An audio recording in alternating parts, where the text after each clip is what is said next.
My name is Nora Callahan. I am 34 years old. And the morning my brother locked me out of my own wedding, he was standing on the other side of a church door telling my fiancé that I had changed my mind. He was calm about it. That was the part I kept coming back to afterward. He wasn't agitated or flushed or doing the thing people do when they're lying and they know it. He was composed, soft-voiced, carrying the expression of a man performing a difficult kindness. He told Thomas that I had been having doubts for weeks. He told Thomas's mother that she shouldn't blame herself. He told the priest's assistant that the ceremony was postponed indefinitely and that flowers would need to be moved from the aisle. He had been busy. I had been standing in the parking lot in a wedding dress for 19 minutes. I want you to understand something about my brother Derek before I tell you what happened when the officiant walked out of that church and saw my face. I want you to understand the specific architecture of a person who could do what he did on the morning of June 14th, in front of 2 families and a church full of people who had traveled from 6 states to be there. But first, tell me where you're watching from right now. Tell me what time it is there, and whether it's the kind of day that feels ordinary from the outside. Because from the outside, that morning looked ordinary too. Blue sky, warm, the specific quality of a June morning in a small town that knows how to make a day look like everything is fine. Stay with me. Nothing was fine. I grew up in Haleford, Tennessee. Population just under 8,000, the kind of town where the hardware store has been run by the same family for 3 generations, and the high school football schedule gets discussed with the solemnity of foreign policy. It is a town that values legibility. What you do for work, where you go to church, who your people are, these things are known quantities in Haleford, and deviating from the expected quantities requires either an extraordinary outcome or an extraordinary explanation. My father, Robert Callahan, was a county tax assessor for 26 years. My mother, Diane, ran the front desk at the pediatric clinic on Mason Street. These were solid, respectable, legible positions. They were the kind of positions that produced a particular kind of pride, not flashy, not grand, but grounded in the understanding that you had done your part and the town knew it. Derek was their first child and their easiest. I don't mean easiest in temperament. I mean easiest in outcome. He went to University of Tennessee, came home with a degree in business administration, joined the County Planning Commission at 26, married Linda Prout at 28 in a ceremony that my mother called perfect, and settled into a life in Haleford that required no explanation. He was the son who made sense in the landscape. He coached youth soccer on Saturdays. He knew the mayor by his first name. He had the handshake and the memory for names and the particular social fluency of a person who had never once felt out of place in his own hometown. I was their second child and their question mark, not because I failed, because what I did didn't map cleanly onto anything they had a language for. I was good at school in the specific way that becomes a problem in a family that values modesty. I was the kind of good that required people to recalibrate their expectations upward, which some people find exciting and other people find destabilizing. I got the highest grade in my AP English class, and my teacher mentioned it at parent night, and my father said that's Nora in the tone of a man who was proud but wasn't sure what to do with it. And my mother asked if I had eaten dinner, and Derek, who was 16, said nothing at all but looked at the wall in a way that I had learned to read. I left Haleford for Vanderbilt on a full academic scholarship at 18 and felt, for the first time, like I was in a room the right size for what I was. I did not come home for the first Thanksgiving. I said it was the expense of the flight, which was true, but it was also the relief of being somewhere that hadn't already decided what I was. My mother sent a care package with homemade cookies and a note that said "We miss you," which I kept in my desk drawer for 3 years until it fell apart. My father called on Thanksgiving morning and asked if I was eating enough. Derek sent a text that said "How's school?" and I said "Good," and he said "Okay," and that was the full extent of our communication for 4 months.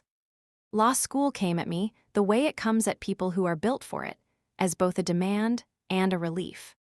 It demanded everything, and it also told me, in the particular language of an environment that measures you honestly, that everything I had was sufficient and then some.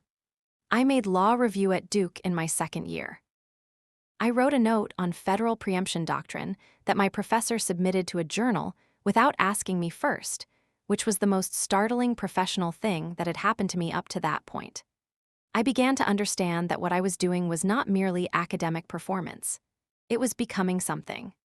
The clerkship changed me the way certain experiences change you, not by teaching you things you didn't know, but by showing you what the things you already knew looked like at full scale.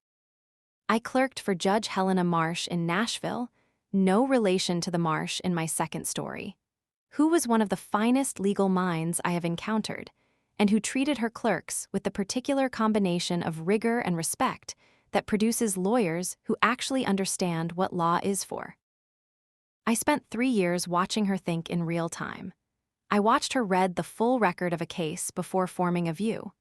I watched her sit with the uncomfortable cases, the ones where the law pointed one direction and justice seemed to point another, and reason her way toward a resolution that she could defend to herself at midnight, not just in chambers. That is the standard I took with me. The assistant U.S. attorney years were a different kind of education. Federal prosecution is the place where abstract legal principles meet real consequences, and the distance between those two things is not as wide as law school sometimes makes it appear. I tried cases. I argued in front of federal judges and learned from watching them the things about the position that couldn't be taught in books. The quality of attention required, the discipline of managing your own reactions in real time, the strange responsibility of knowing that what you say carries weight because of where you are saying it from. At 32, a recommendation process I will not describe in detail because it was long and I found it genuinely difficult. Not the examination of my record, which I was comfortable with, but the public nature of it, the visibility, which was not something I had wanted for its own sake, resulted in my appointment and confirmation to the federal bench. I became a district judge. I became the youngest one in the Eastern District's history, which is a fact I hold with appropriate ambivalence because it is both an achievement and a measurement, and measurements are more useful for calibration than for identity. I moved to a city 40 minutes from Haleford. I began the work. My family knew I had gone into law. They knew the general shape of my career the way families know things when they love you but don't fully follow you, the category without the contents, the title without the weight of what was inside it. Derek knew I was a judge. He knew the word. What he had decided the word meant was something else entirely. He had told people in Haleford, over the years, versions of my career that were technically adjacent to the truth and functionally misleading. He told his friends I worked for the government. He told Linda's family I was some kind of attorney. He told my parents' neighbors that I had done well for myself, but that I kept unusual hours and wasn't really settled, which was his way of noting that I wasn't married, didn't own property in the county, and hadn't produced children or a church membership in Haleford. None of these were lies, exactly. None of them were the truth, exactly. They were Derek's version of me, assembled from the parts of my life that were legible to him, and presented with the quiet authority of a brother who had known me since birth, and therefore assumed he understood what I was. I met Thomas Wren at a judicial conference in Knoxville 3 years ago.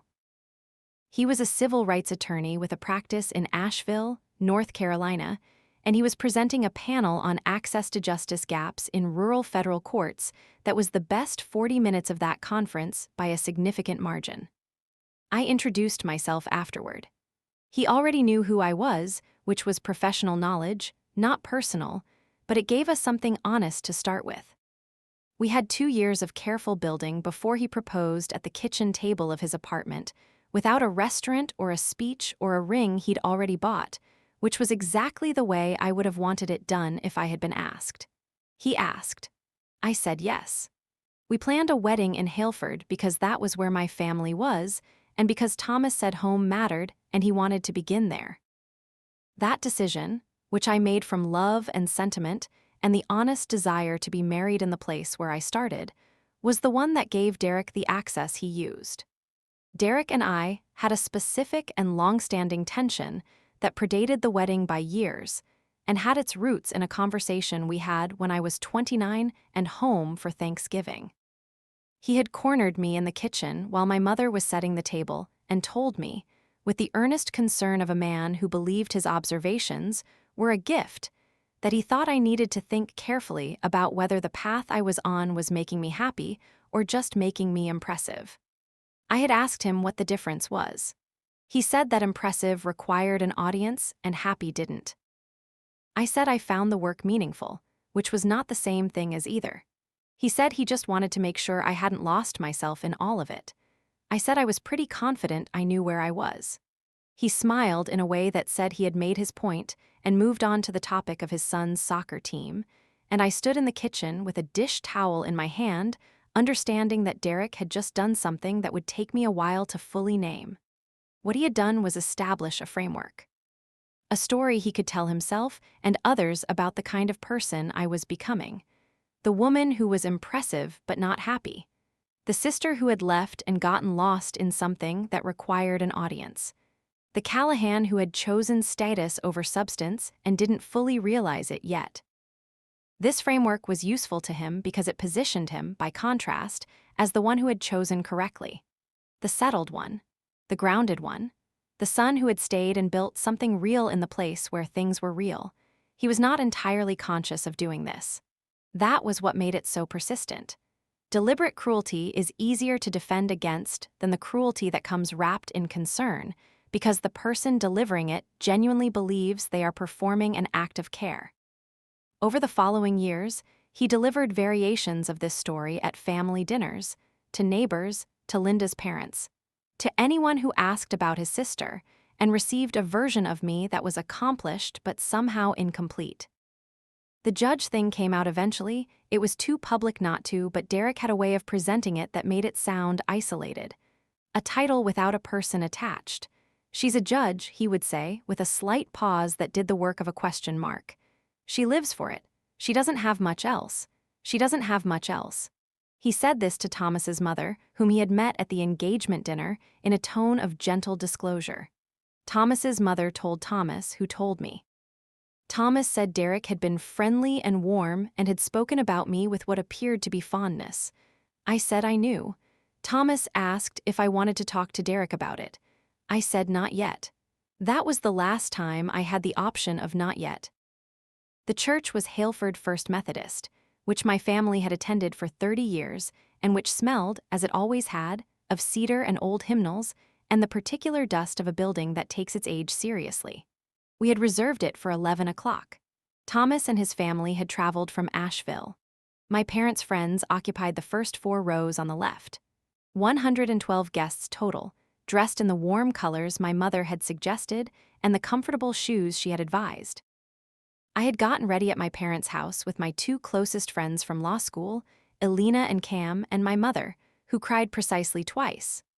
Once when I put on the dress, and once when Elena fixed the veil, and then composed herself completely and became operational in the way she always became operational when the situation required management. My father knocked on the door at 10:30 to say the car was ready. He looked at me the way fathers look at daughters on wedding mornings, which is a look I had not expected to make me feel so much, and didn't say anything for a moment, and then said, "You look exactly right, Nora," which was better than any more elaborate version of the same sentiment would have been. We arrived at the church at 10:50. The parking lot held the cars of 112 guests. The church doors were closed, which was not unusual. The main doors typically opened from the inside at the coordinator's signal, but something about the particular stillness of the building read wrong to me immediately. I had spent 10 years developing a sensitivity to the quality of silence in rooms and corridors and waiting spaces where something that should be happening was not happening. The church had that quality. I stepped out of the car. Elena and Cam gathered my train. My father offered his arm.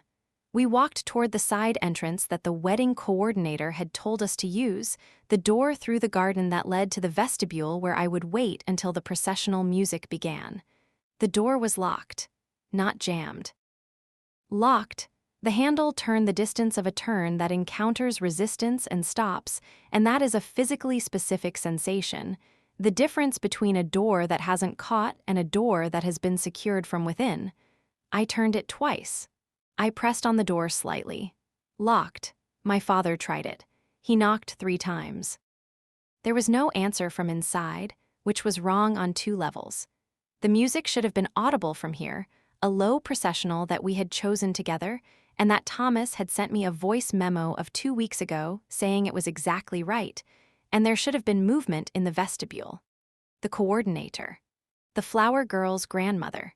Someone who was supposed to be managing the sequence of events that preceded my walking down an aisle. The silence on the other side of the door was complete. Elena went to the front entrance.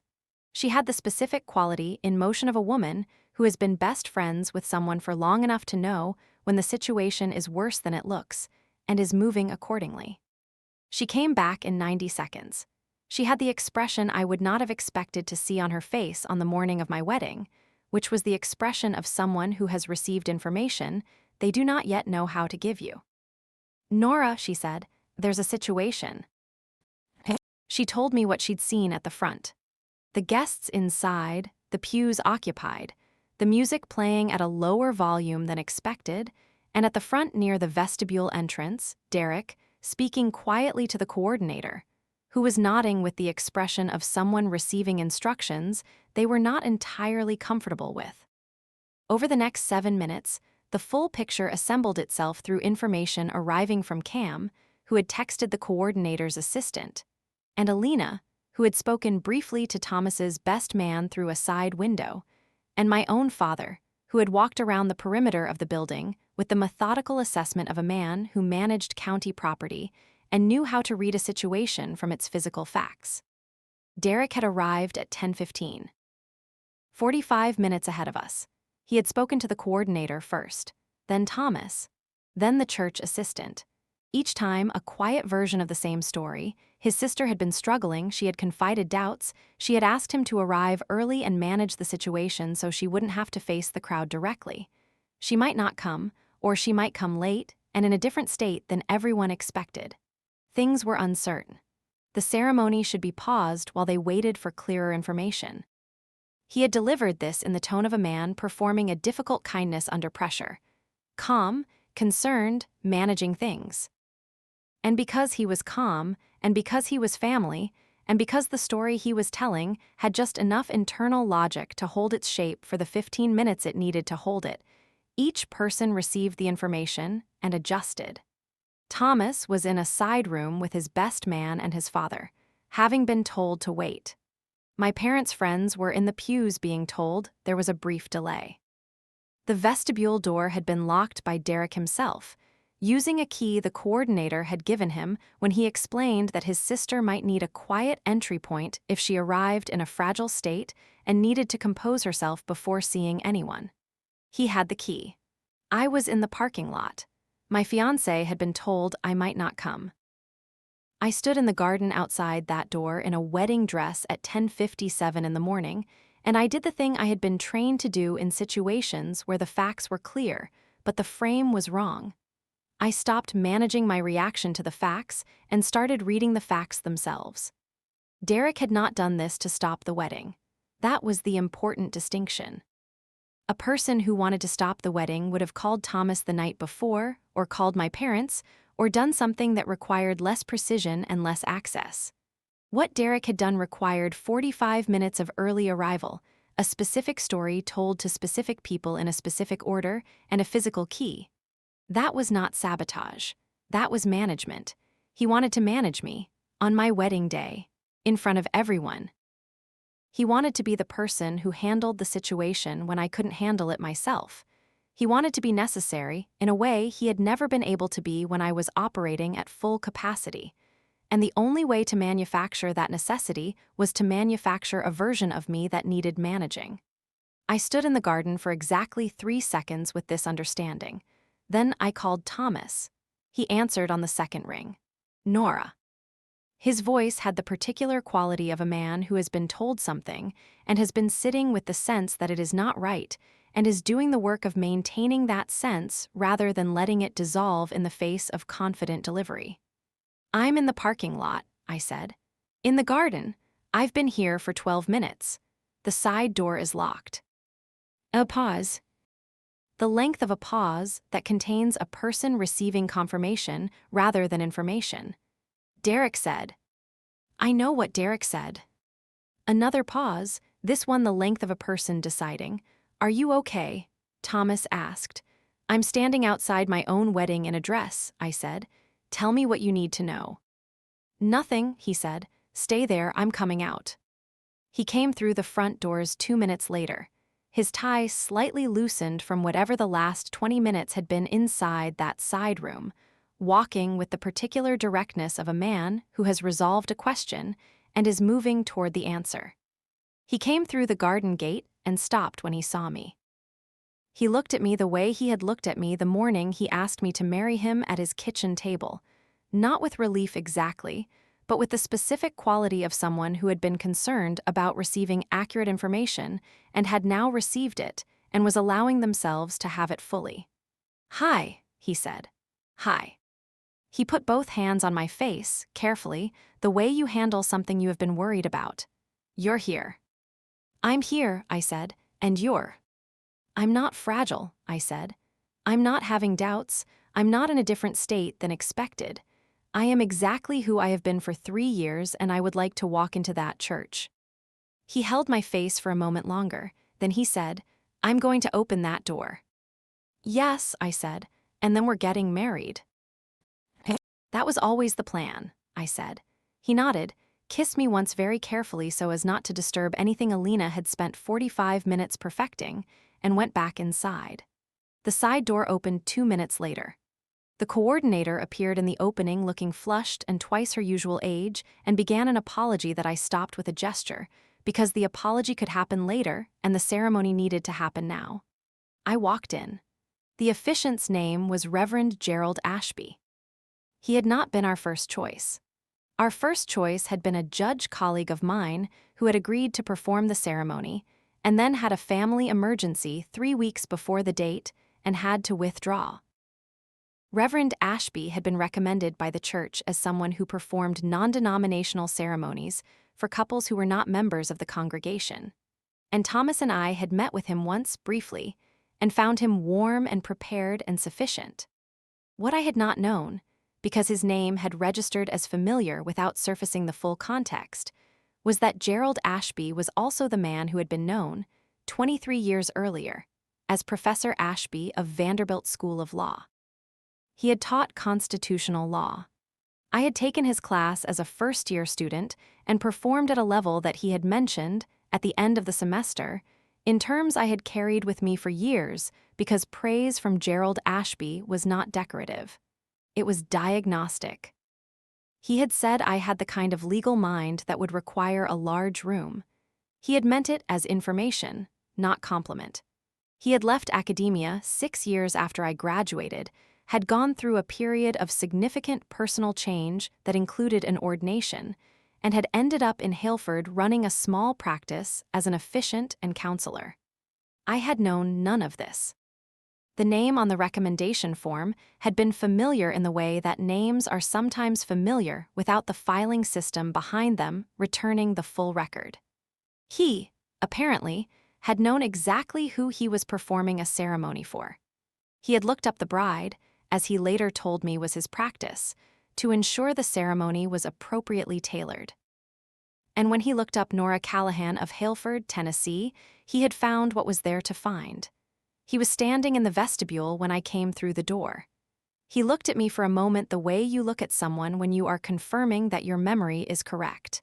Then he said, "Your Honor, I'm glad you made it." Those 4 words, "Your Honor, I'm glad you made it," landed in the vestibule with the particular weight of language that does several things simultaneously. They confirmed who I was. They signaled that he knew who I was. They implied, to the wedding coordinator standing 3 feet away and to my mother who had just come through the door behind me, that the person who had been described in the last 20 minutes as uncertain and fragile and potentially absent was none of those things. She was a federal judge. She had made it to her own wedding, and the man conducting the ceremony was addressing her by her title. My mother made a sound I had never heard her make before. The coordinator said, "Oh." Derek was standing at the entrance to the main hall, having come in from the direction of the front of the church where he had been managing things. He had heard the words. I saw him hear them. I saw his face do the specific thing a face does when the story it has been maintaining meets a fact it cannot accommodate. He looked at Reverend Ashby. He looked at me. He looked at my mother. She was looking at him with the expression of a woman who had just received two pieces of information at once, that her daughter was a federal judge in the full weight of that title, and that her son had known this and had been making it small for years, and who was doing the work of holding both pieces without dropping either. Nora, Derek said. Not yet, I said. He opened his mouth. Derek. It was my mother, just his name, in the voice she had used when we were children and the conversation was over.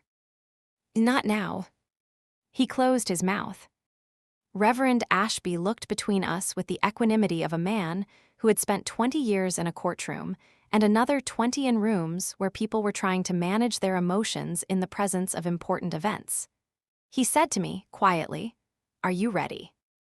I looked at Thomas, who had come to stand beside me from the direction of the side hall, and who was looking at me with an expression that said he had heard every word and had several questions, and was committed to none of them being asked right now. Are you ready? I asked him. I've been ready for an hour, he said. I was just waiting on accurate information. I took his arm. We walked into the church. The ceremony was 22 minutes long. I know that because Thomas had specified, early in the planning, that he wanted something that felt complete without feeling long. And Reverend Ashby had accommodated this with the precision of a man who understood that ceremony was a container, and that the right-sized container served the contents better than an oversized one. He spoke about commitment as a daily choice rather than a single declaration. He spoke about the particular kind of trust required when two people with full, established lives decide to build something that belongs to both of them. He used the word deliberate several times, which was not a word I had asked for, but which was exactly the right word for what Thomas and I had been doing for 3 years.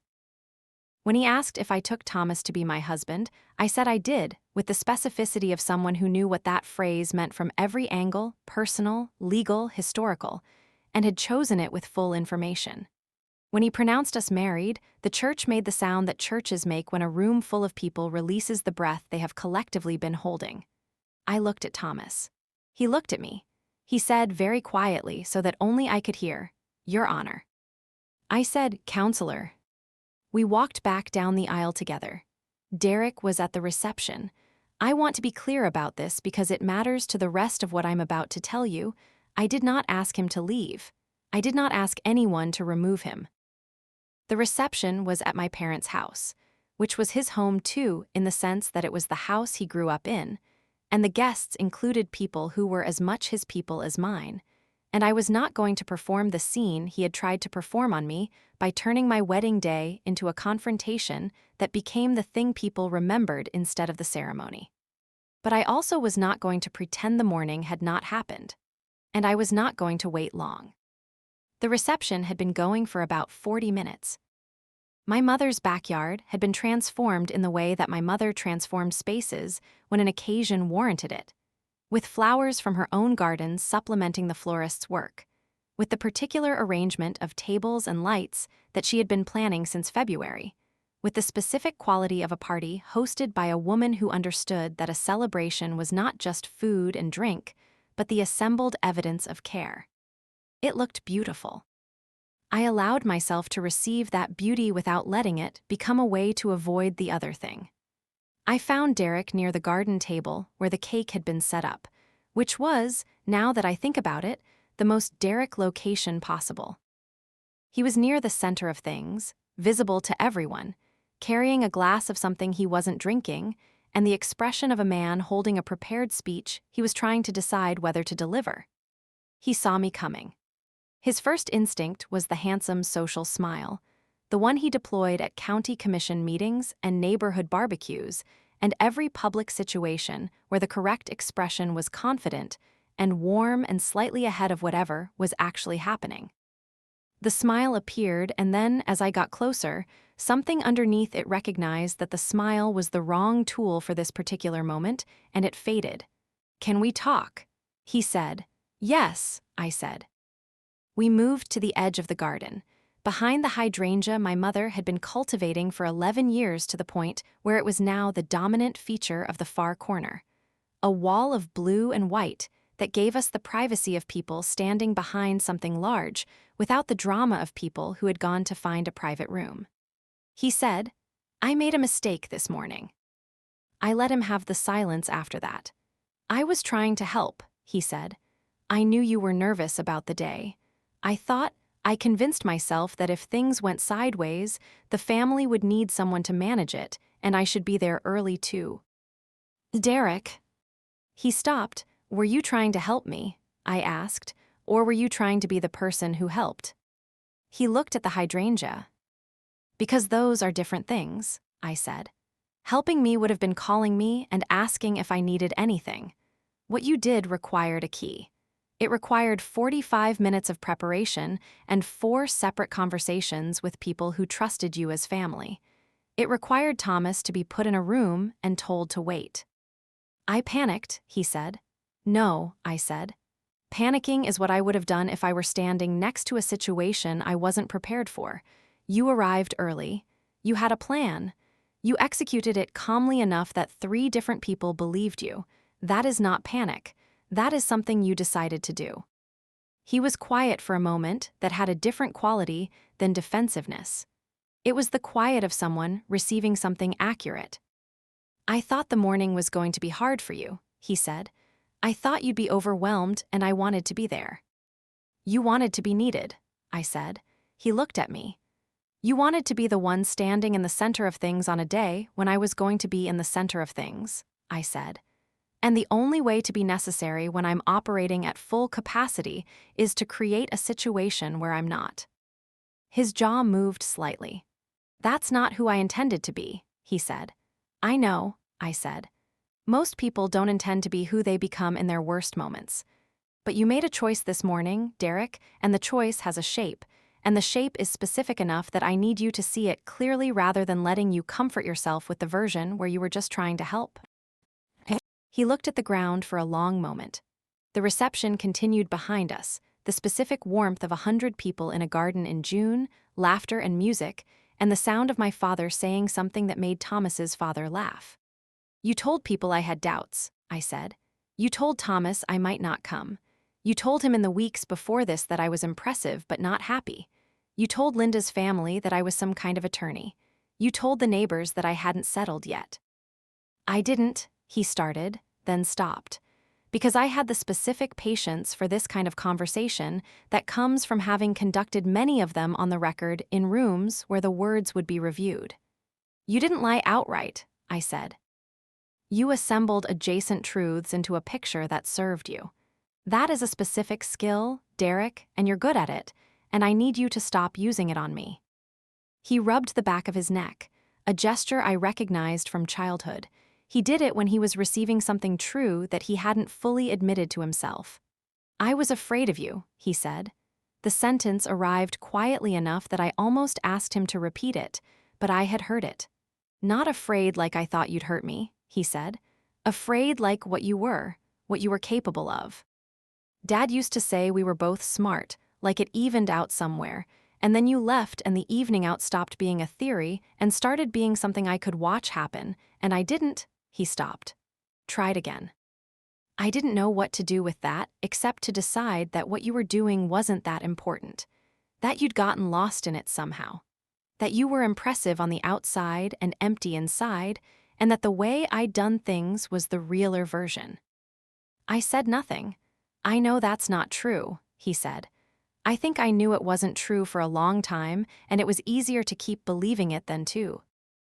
"To what?" "To be proud of you," he said, "in a way that cost me something."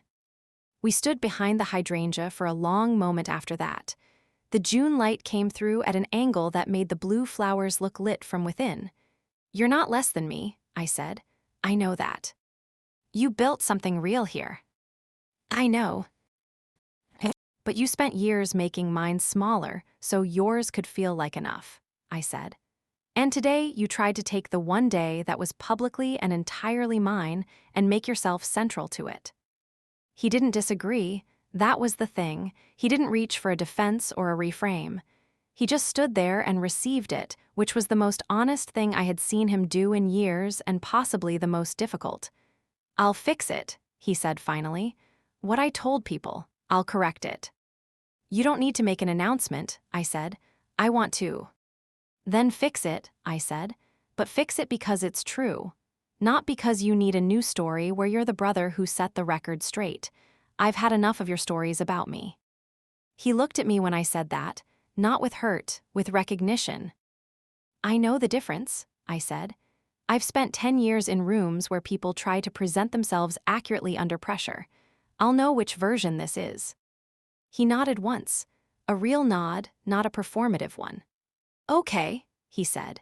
Then he went back toward the reception, and I stayed in the corner of the garden for a few minutes alone, behind the hydrangea that my mother had grown from a cutting she received from a neighbor who had moved away, in the backyard of the house I grew up in the dress I had been wearing for most of this day. Thomas came to find me after 5 minutes. He stood beside me without asking what had happened and put his hand in mine and looked at the flowers. "You good?" he said. "Getting there," I said.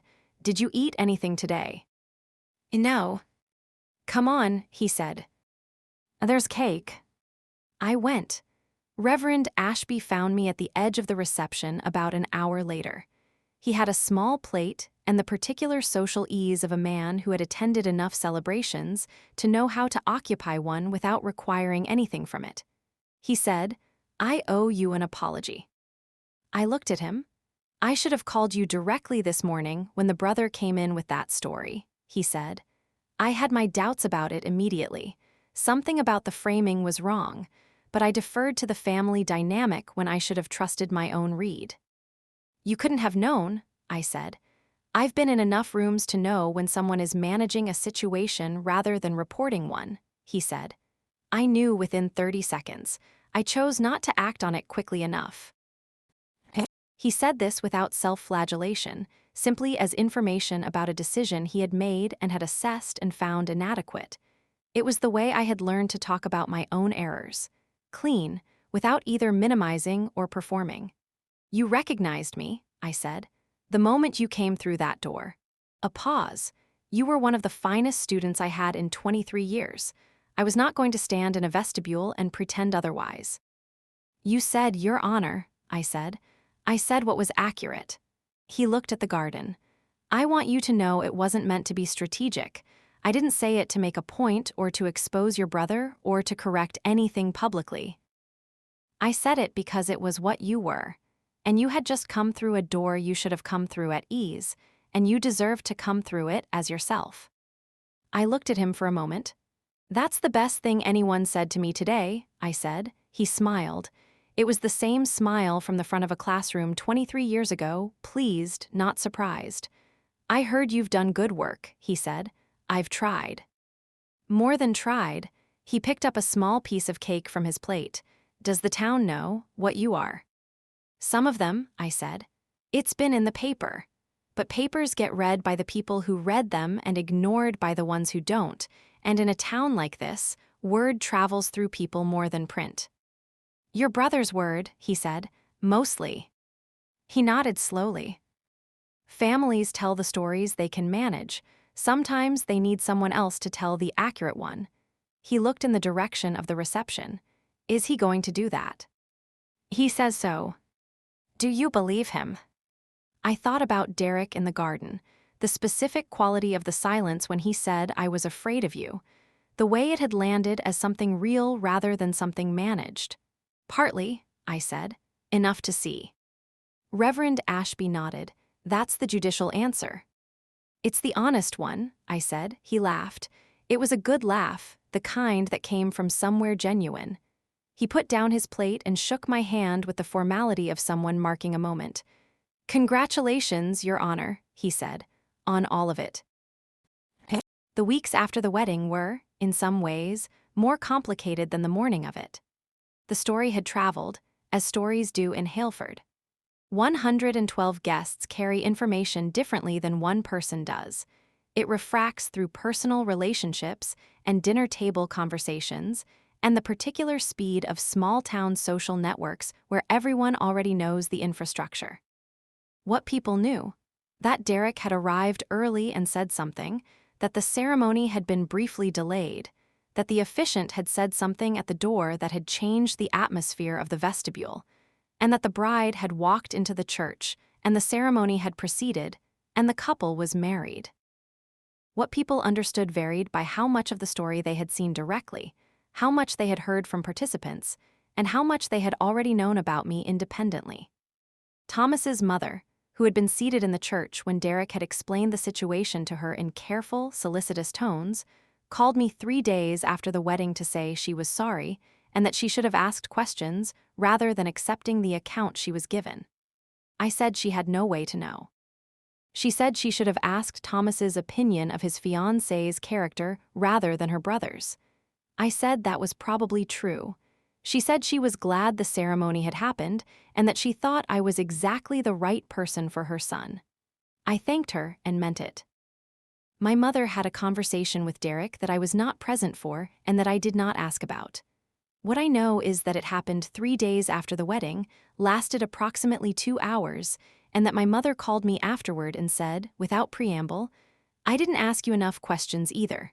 About your work. About what it was like. I'm going to start." She did. The following Sunday she called and asked what my week had looked like. I told her. She listened. She asked follow-up questions.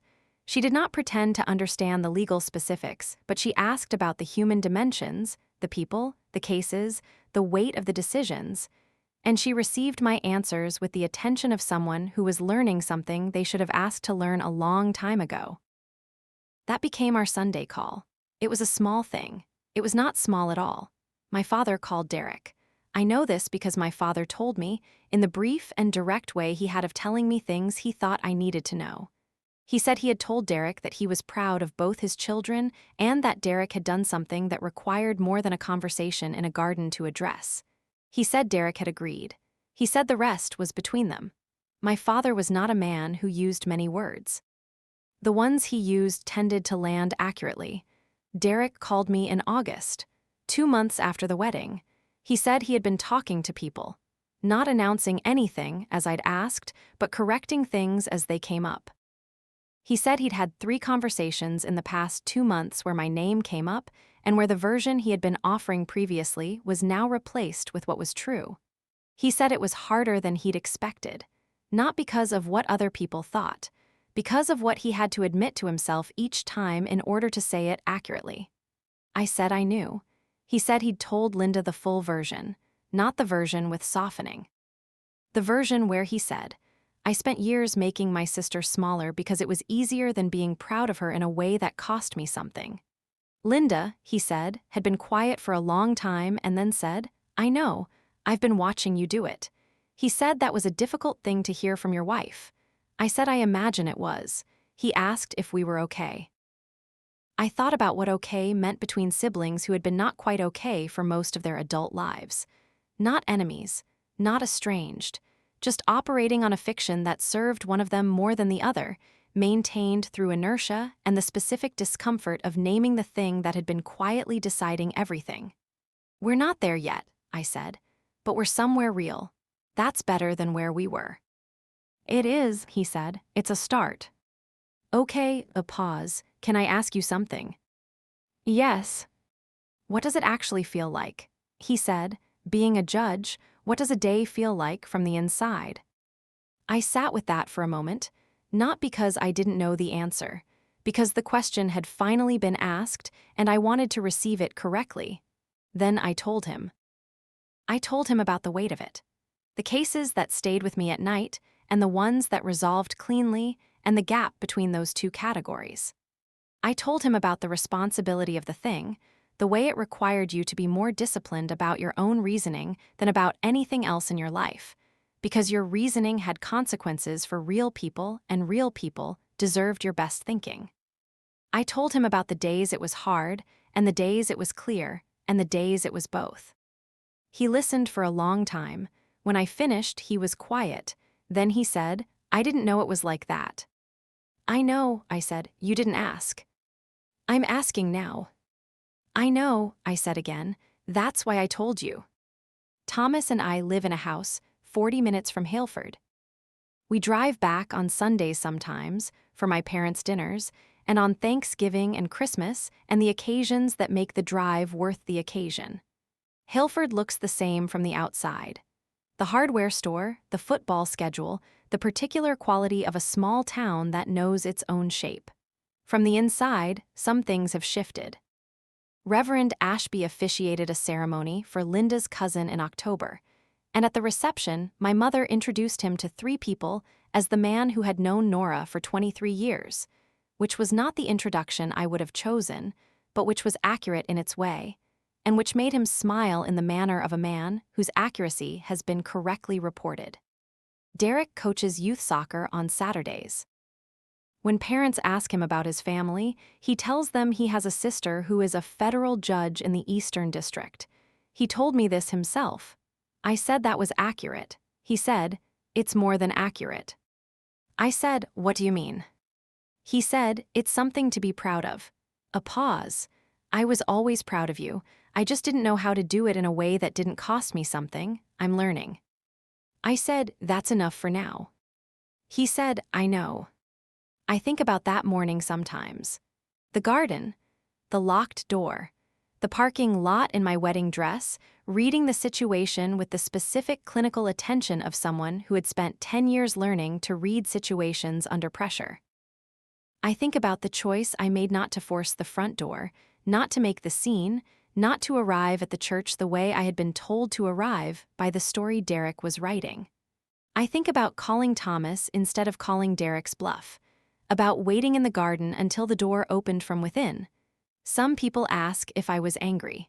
Of course I was angry. I am a person with full access to my own emotional life, and standing locked out of your wedding in the month of June in Tennessee at almost 11 o'clock in the morning is not a situation that produces equanimity. But I had spent 12 years in courtrooms, first as a clerk, then as a prosecutor, then as a judge, and the most important thing I had learned in those rooms was the difference between feeling something and doing something about it in the wrong way at the wrong time. The anger was real. The parking lot was not the right room for it. The garden conversation was. And Reverend Ashby's 4 words, "Your Honor, I'm glad you made it," were the room the anger didn't need to enter, because they did the work that anger would have done badly. What I know now that I didn't know that morning. The locked door was not a lock on a door. It was a door on something that had been locked for years. Derek's story about me, my family's comfortable distance from the full picture of my life, the quiet fiction that had been maintained because maintaining it was easier than asking the questions that would dissolve it. The door opened. The fiction dissolved. The questions got asked, most of them eventually, in gardens and phone calls and Sunday conversations that started because someone finally decided to start them. That is not a clean ending. It is not the kind of ending where everything is resolved and everyone is redeemed, and the story folds neatly into the shape of a lesson. It is the kind of ending where things are better than they were, and imperfectly so, and where the improvement is real precisely, because it came from something real and not from a performance of reconciliation staged for the comfort of people who weren't in the garden. Thomas and I went on our honeymoon 2 days later. We went somewhere with water and limited cell service. On the 3rd day, I turned my phone entirely off and sat on a dock with Thomas and watched the light change on the water until dinner. He asked what I was thinking. I said I was thinking about how long a door could be locked before you stopped expecting it to open. He said, "How long?" I said I didn't know. But I thought the answer had something to do with whether there was anyone on the other side who still wanted to open it from within. He put his arm around me. We watched the water. So I'll ask you this. If someone tried to erase you on the most public day of your life, would you have forced the door yourself? Or would you have waited for the room to correct the record? Tell me in the comments. Because sometimes the most powerful thing is not breaking down the door. It's making sure the right person is standing on the other side when it finally opens.